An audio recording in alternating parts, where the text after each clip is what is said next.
বাৰিষাৰে বৰষুণত তুমি মই একেলগে তো নমস্কাৰ বন্ধু-বান্ধৱীসকল, কি খবৰ? সকলোৱে চাগে ভালে, তো মোৰো ভালে। আৰু এইফালে ভিডিঅ'টো আৰম্ভ কৰিছোঁ, দেখিছে নহয়? বৰষুণৰ গান গাইছোঁ যেতিয়া বৰষুণ এয়া দিছে নাই, নেৰা নেপেৰা এমাহ হ'ব হ'ল নেকি বাৰু বৰষুণ হেৰি এমাহ হ'ল। আৰু এইফালে দেখিছে কমিটি হলত ভাল যে আমাৰ ভগৱানৰ কিবা সৰু মৰু হ'লেও কমিটি হলটো আছে, কাৰণ বিহু শিকিবলৈ সুবিধা হৈছে, নহ'লে আৰু হ'লগৈ আৰু। এইফালে আমাৰ বাইদেউকেইজনী কলেজৰ বাহিৰে বাহিৰে আহিছে, আহি কিনে সাৰিছে। আমাৰ এইফালে বাইদেউকেইজনী বহি আছে আৰামছে। কিন্তু এটা কথা জানেনে, ৰ'দটো মানে দিলে মানে ভাল হয়, কেলৈ ক'ম, কাৰণ এতিয়া মানুহৰ চাউল খাবলৈকে নাইকিয়া হ'ব। কাৰণ বাৰু টাউনৰবিলাকে বাৰু কিনি খাব, আমাৰ গাঁৱলীয়া মানুহেতো শুকুৱাব লাগিব, যিহেতু ঘৰতে খেতি কৰা হয়। তো এতিয়া সান্দহ চিৰা কোমল চাউল বাৰু কোনোৱে কৰিব পৰা নাই, কাৰণ ৰ'দটো দিয়া নাই ভালকৈ। তো কমেণ্টত জনাবচোন ক'ত কোন ফালে ৰ'দ দিছে। তো আমাৰ এইফালে যাতেকৈ ৰ'দৰ মুখত দেখাই নাই। আৰু এইফালে দেখিছেনে অকণমান মানে এই বৰষুণটো এৰিছিলে, গৰু ছাগলীবোৰ ওলাই গৈছিলে চৰিবলৈ, আকৌ এইফালে দেখিছে সকলো আহি দিবলগীয়া হৈছে, কাৰণ বৰষুণে এৰা নামেই নলৈছে আমাৰ এইফালে। ভাল নালাগে, কাৰণ বিহুটো যিহেতু পাইছেহি, ভাবিছিলোঁ মানে বিহুটো বৰষুণটো এৰা নামেই নলয়, আৰু বিহু এনেকৈ হ'লে মানে হেমহেমীয়া হ'ব।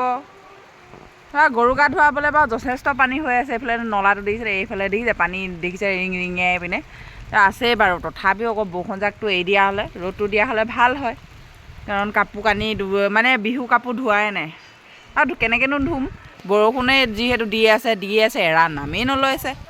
এয়া আৰু শিকিবলৈ আমাৰ বিশেষকৈ বহুত অসুবিধা হৈ গৈছে এনেকৈ বিহু। ইমান সৰু ঠেকটোতে শিকিবলগীয়া হয়, আৰু দুখো পায় ছোৱালীবিলাকে, বেয়াও লাগে। এইফালে ডেক্সি আনি থৈছে পানী খাবলৈ কাৰণে, নিজৰ সুবিধা নিজে নিজে কৰি লৈছে। আৰু এইফালে আমাৰ বন্ধু গাড়ীখন গৈছে, আৰু এইফালে ছাগলীবিলাকেও কৈছে কিয় যে বৰষুণ দিয়ে, চৰিবলৈ যাওঁ পোৱালি ছোৱালী লৈ, কিন্তু খাবলৈ ভোক লাগে, দানাটো নাপাওঁ, কাৰণ বৰষুণ যাক দি দিয়ে। এয়া চবেই ঘৰ ৰাওনা হৈছে, দেখিছেনে?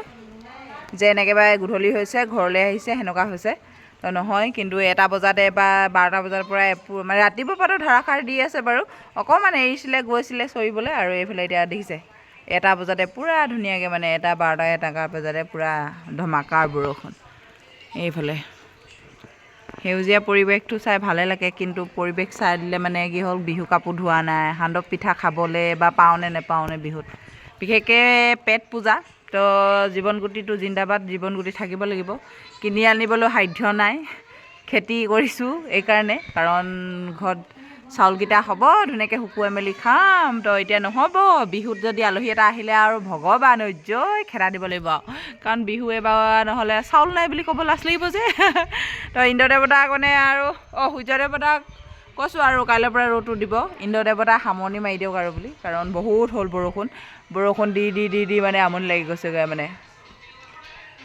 ভাদৈ কলি দৈ তিনিটি আখৰে ৰদৈ, ভাদৈ কলি দৈ শিঙে আইকণ সৰু দৈ, তয়ো যাবি বিহুলৈ।